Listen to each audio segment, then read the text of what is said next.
آموزشگاه موسیقی و هنر آوا با 20 سال سابقه فعالیت در ونکوور. آموزش پیانو، سازهای بادی، زهی، کوبه‌ای و آواز. کلاس‌های عرف ویژه کودکان 1 تا 7 سال. تلفن 604 990 3541. شماره 734 مارین درایو، نورث ونکوور. خوشبختی ثمره آگاهی است. این شعار ما در کلینیک رواندرمانی و مشاوره خانواده است. من پوران پور اقبال با همکاری یک تیم 10 نفر از متخصصین در خدمت فارسی زبان عزیز در ونکوور بزرگ هستیم. من مهرناز کاووسی هستم، مشاور املاک از شرکت ریمکس مسترز. مهرناز کاووسی، مشاور املاک در ونکوور بزرگ، ارائه دهنده خدمات خرید و فروش املاک مسکونی و تجاری. تلفن 604 779 4146. کلینیک شنوایی نوبل در وست ونکوور با مدیریت دکتر رحیم قنبری. ما در کلینیک شنوایی نوبل در وست ونکوور آماده ارائه خدمات تخصصی در زمینه شنوایی و سمک هستیم. شماره 1475 مارین درایو. تلفن 604 281 1475.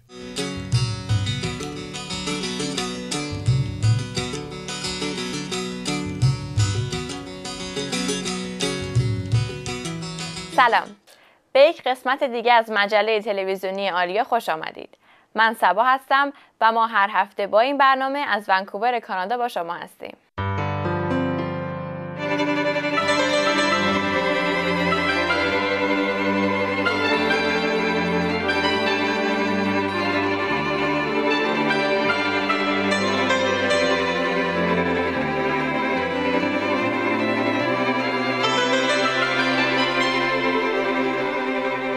در بخش گفتگوی هفته این برنامه به دیدار آقای حسین فرامرزی، وکیل دادگستری در ونکوور رفتیم. ایشون نکاتی رو در زمینه مسائل حقوقی ایرانیان کانادا مطرح کردند. با هم می‌بینیم.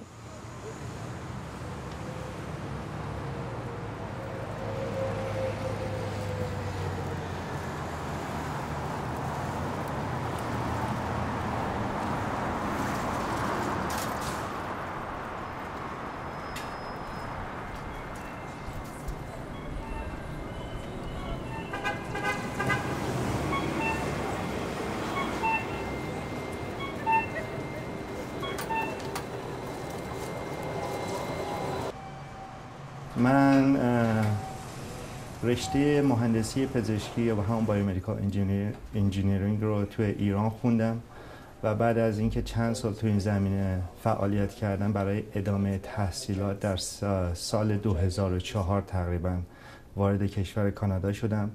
بعد از اون وارد رشته نیوروساینس و مغز و اعصاب شدم. بعد از یه مدتی که توی کانادا زندگی کردم دیدم که واقعا کشور فوق‌العاده خوبی هستش و تصمیم گرفتم که به کشور کانادا مهاجرت بکنم به صورت دائم و پرونده مهاجرتمو اون موقع شروع کردم بعد از چند سال که تو کانادا زندگی کردم به عنوان دانشجو.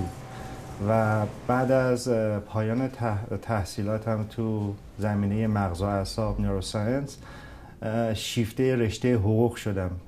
کانادا کشوری هستش که همه چی روش بر اساس حقوق و قانون میگرده و به خاطر همین بعد از اینکه با چند تا وکیل صحبت کردم و یه مقدار مطالعه کردم فوق‌العاده شیفته رشته حقوق شدم و اون موقع بود که به جای اینکه برم برای PhD مغز و اعصاب رفتم و رشته حقوق رو ادامه دادم.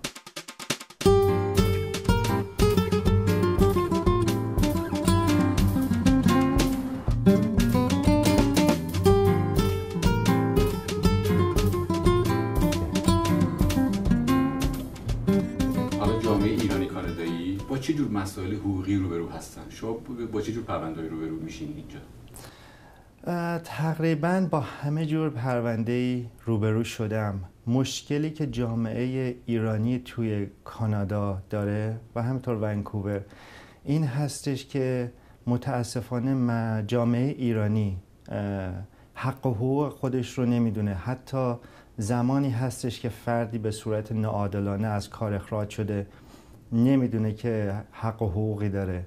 یا کسی هست که تصادف رانندگی کرده، حق و حقوقش رو نمیدونن که چجوری شروع بکنن به بیزینس، اینکورپوریشن چی هستش، باید وصیت‌نامه بنویسن، باید وکالتنامه بنویسن و این مشکلی هستش که واقعا در جامعه ایرانی کامل به وضوح دیده میشه. تو جوامع دیگه‌ای که در کانادا هستن، اولین کاری که افرادی که مهاجرت میکنن به کشور کانادا این هستش که با یه وکیل میشینن صحبت میکنن و حق و حقوقشون رو میدونن.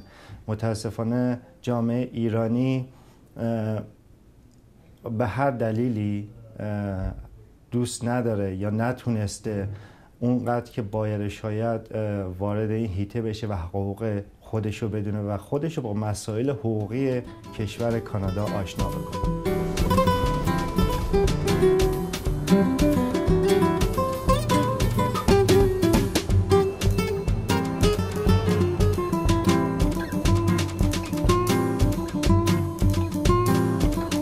من پرونده‌های مختلفی داشتم، پرونده‌های کوچیک داشتم، پرونده‌های فوق‌العاده بزرگ و پیچیده داشتم.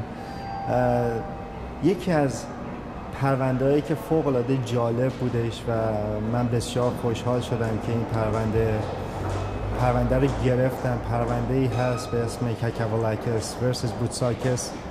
این پرونده جزو یکی از طولانی ترین پرونده‌های تاریخ بریتیش کلمبیا هستش که حدود 30 سال پیش شروع شد. یه چیزی هولوش 18-19 تا لاسوت بودش که با هم ادغام شده بود در طول این سالها و این پرونده تموم نشده بود و من این پرونده رو گرفتم و با موفقیت تونستم به پایان برسونم و یک جاجمنت چند میلیون دلاری برای کلاینت خودم به دست بیارم. این بعد از چه مدت کار و زندگی در کانادا بود؟ چقدر شما آشنا بودین با این جامعه که و تسلط داشتین توی همچین پرونده‌ای؟ تقریبا من سال 2011 این پرونده رو به دست گرفتم و توی سال 2014 ما جاجمنتمون رو از دادگاه گرفتیم و پرونده بسیار بسیار پیچیده و سختی بودش، فوق‌العاده سخت بودش. شاید میتونم بگم این سخت‌ترین پرونده‌ای بودش که ما داشتیم. یه چیزی بالای 10-15 هزار صفحه داکیومنت بودش که ما بعد اینا رو میخوندیم و لاسوت‌های مختلفی بودش، ایشوهای فوق‌العاده زیادی بودش تو این پرونده و تونستیم تو سال 2014 با موفقیت جاجمنت از دادگاه بگیریم.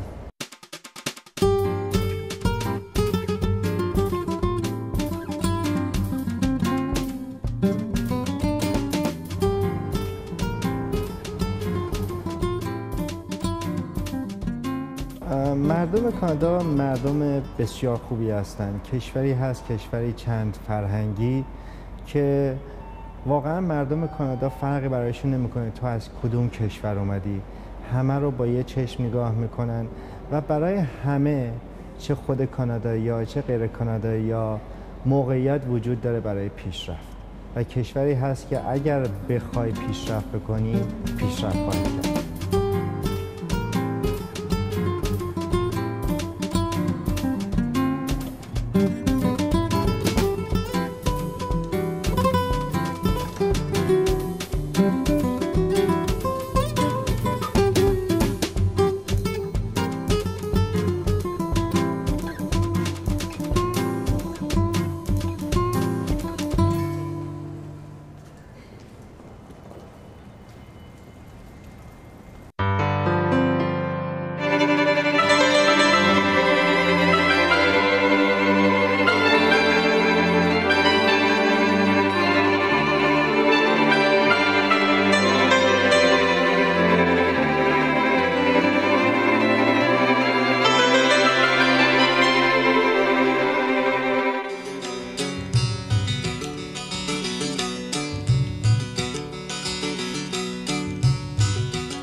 آموزشگاه موسیقی و هنر آوا با 20 سال سابقه فعالیت در ونکوور. آموزش پیانو، سازهای بادی، زهی، کوبه‌ای و آواز.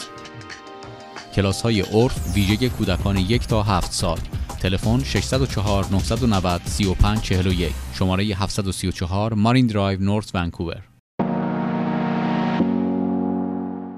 خوشبختی ثمره آگاهی است. این شعار ما در کلینیک رواندرمانی و مشاوره خانواده است. من پوران پوراقبال با همکاری یک تیم 10 نفر از متخصصین در خدمت فارسی زبانان عزیز در ونکوور بزرگ هستیم. من مهرناز کاووسی هستم، مشاور املاک از شرکت ریمکس مسترز. مهرناز کاووسی، مشاور املاک در ونکوور بزرگ، ارائه دهنده خدمات خرید و فروش املاک مسکونی و تجاری. تلفن 604 779 4146.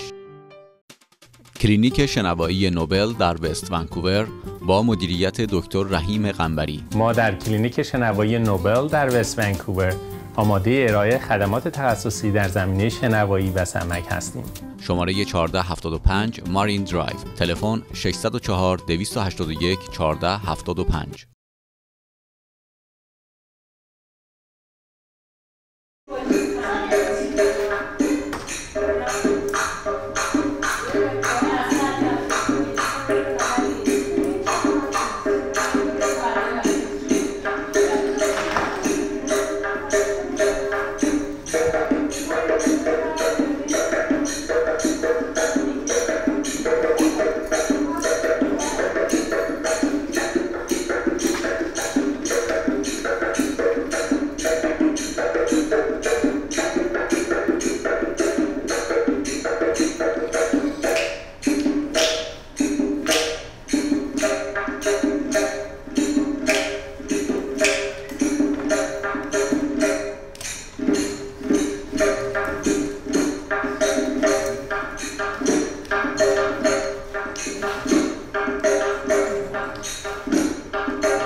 عزیزانی که ما رو نمیشناسن، بالای ملی پارس که سابقه 50-60 ساله داره و بنیانگذارش عبدالله ناظمی بوده. من از شاگردای عبدالله ناظمی هستم و 25 سال پیش بالای ملی پارس در ونکوور در واقع شروع به فعالیت کردیم و برپا شد. امروز که با شما صحبت میکنم 25مین سالگرد برپایی بالای ملی پارسه و طی این سالها مجموعه‌ای بالاخره از رقص‌ها و رقص‌های محلی و مجموعه‌ای از کارهای سنتی و فولک رو ما مثل موزه نگهداری کردیم.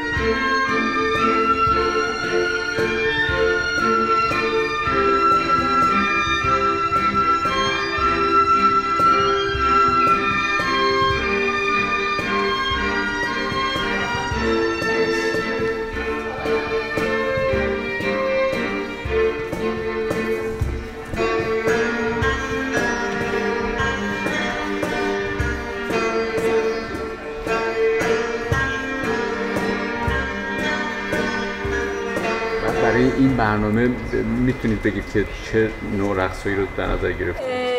این برنامه راستش بخواید مجموعه ای از رقص‌های مختلف ایرانه. بخشش فولک محلی، بخشش کلاسیک، بخشش سنتیه، بخشش حتی پاپ میتونه باشه. یک مجموعه ای از آنچه که شما به عنوان موسیقی ایرانی گوش میکنید تو عروسیاتون، تو مهمونیاتون یا برای دل خودتون. مجموعه ای از همه این گام ها و قدم های رقص ایرانی. مثلا چند رقص بودن؟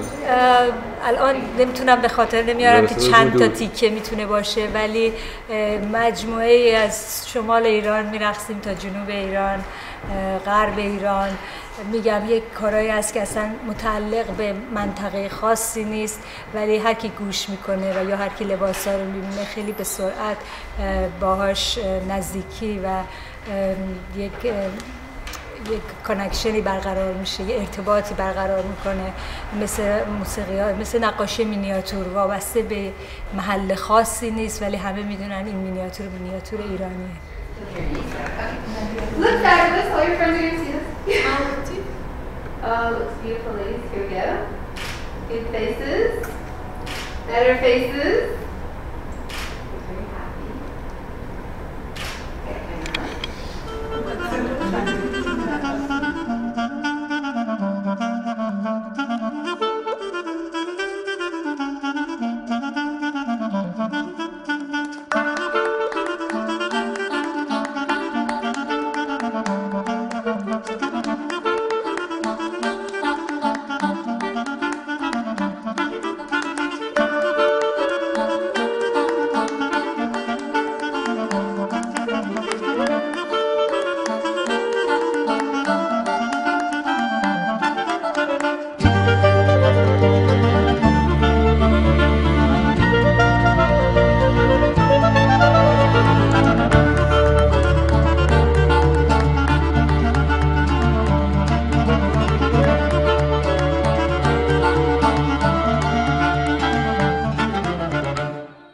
چه میزان شما احتمالاً، من سوالم این است، این کوریوگرافی اصیل به اصطلاح به نوعی این رقص‌های محلی رو آیا شما تغییری میدید یا خلاصه میکنید؟ همچین کاری کردید؟ در مورد رقص‌های محلی تکلیف روشنه، یعنی وظیفه من آزیتا نیست. سالها حتی اگر هر گاورمنتی یا هر کسی که اومده خواسته اینو نگه داره یا نذاره یا نشه، اونا به هر حال مردم وظیفه خودشون رو بلدن، میدونن چجوری ازش حفظ کنن، نگهداری کنن. این همه تاتار اومده، نمیدونم اقوام مختلف اومده، قوم‌های مختلف اومده، عربا اومدن رفتن، ولی اون چی که باید بمونه مونده حقیقتا. ولی طبیعتا تغییر شکل داده. حالا شکلش چجوری شده به خاطر اون مسائلی که فشارهایی که روش بوده تغییر شکل پیدا کرده. در نتیجه من آزیتا وظیفه خودم نمیدونم که من این رو تغییر بدم و من این رو هم در مورد استپ‌ها و هم در مورد لباس. استپ‌ها اتفاقا میتونه یه خورده بالا و پایین بشه اگر همون شکل رو حفظ کنی، ولی لباس از اون خطرناکتره که و من اینجا خیلی خیلی تاکید دارم که لباس ها توش دست برده شده طی این سالها. شما نگاه می‌کنید این فابریکا همه لباس ها مدل هندیه، در حالی که اصلا شما الان برگردی برید در مثلا منطقه فارس همچین چیزی نمی‌بینید. بسیار زیبا، همچنان اون شکل و اصالت گذشته رو نگه داشتن. ممکنه گل و بتش رو تغییر کنه اما هرگز اون طرح هندی رو نمیاره بذاره روی اونجا. و اون چیزی که ما خارج از کشور متاسفانه میبینیم که چقدر متداوله و اصلا مهم نیست، حالا به هر دلیلی، به دلیل سختی کار، به دلیل اینکه نمیتونن همه چی رو یه جا فراهم کنن، یه سربند میبندن به سرشون، این میشه لباس محلی. در حالی که من بسیار بسیار طی این سالها دقت کردم به این مسئله و اصلا تو این مسئله شوخی ندارم. در نتیجه اون تغییرات عمده‌ای که شما فکر کنید یا قراره که مثلا کوریوگرافی بشه اون کار، حتی الامکان نه، ولی به یک شکل خیلی زیبایی شاید معرفی بشه. ولی اگر برگردید تک تک حرکات نگاه کنید می‌بینید حرکات همون شکل، فقط به نوع دیگری بیان شاید بشه. همین بخش رو تکمیل بکنیم. پس طراح لباس‌ها خودتون هستین؟ طراح لباس‌ها. در مورد لباس‌های محلی باز میگم، در مورد لباس‌های محلی تکلیف روشنه. همون شکلی که در محل هست همون رو حفظ میکنیم و همون رو دنبالش رو میگیریم. اما در مورد رنگامیزی خب سعی میکنیم اون چی که باید باشه، اون حس اگر آزیتا توش باشه خب میره داخل داستان. ولی در مورد یه سری رقصایی هست که مال منطقه به خصوصی نیست.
من میتونم خواهش کنم شما این لباسا رو به ما نشون بدین برای اگه ممکنه قایمه، ولی به این شکلی میتونم یه جوری خیلی چیزی نشونتون بدم. مثلا نمونه ای البته بسته بندی شده، ببینید اسم هر کدوم از بچه‌ها روش اینا بسته بندی شده برای تاریخ روز برنامه. در واقع فرض کنید یه همچین لباسی، حالا این البته فقط بلیزش و دامنشه، در واقع یه همچین لباسی کلن خیلی اکسسوارهای دیگه داره بهش که وصل میشه، سربند داره، کلاه داره، یه همچین شکلایی، کلاهای خاص خودشو داره. البته این مال یه لباس دیگریه، دستبند خاص خودشو داره. یعنی اگر بخوام براتون بشمارم شاید بیش از 700 تیکه فقط برای همونش داره استفاده میشه، 700 تیکه مختلف.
من راستش بخواین هنر برای هنر دوست ندارم، من هنر برای مردم دوست دارم.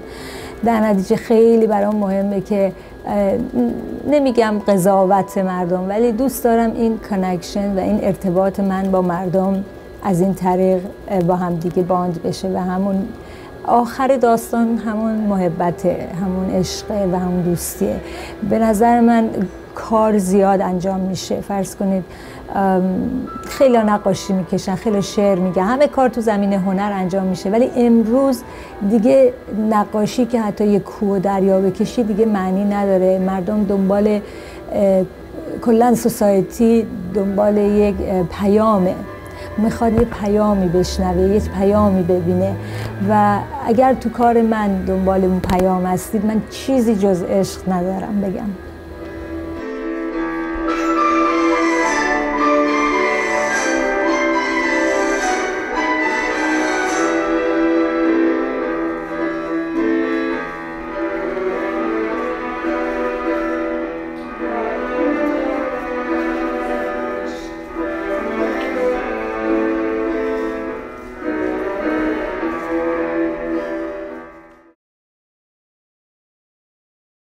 آموزشگاه موسیقی و هنر آوا با 20 سال سابقه فعالیت در ونکوور. آموزش پیانو، سازهای بادی، زهی، کوبه‌ای و آواز.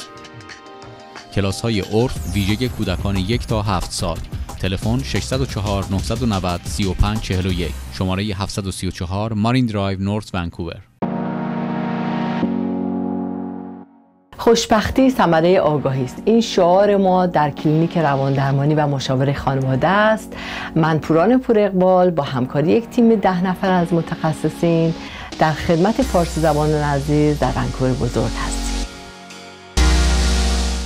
من مهرناز کاووسی هستم، مشاور املاک از شرکت ریمکس مسترز.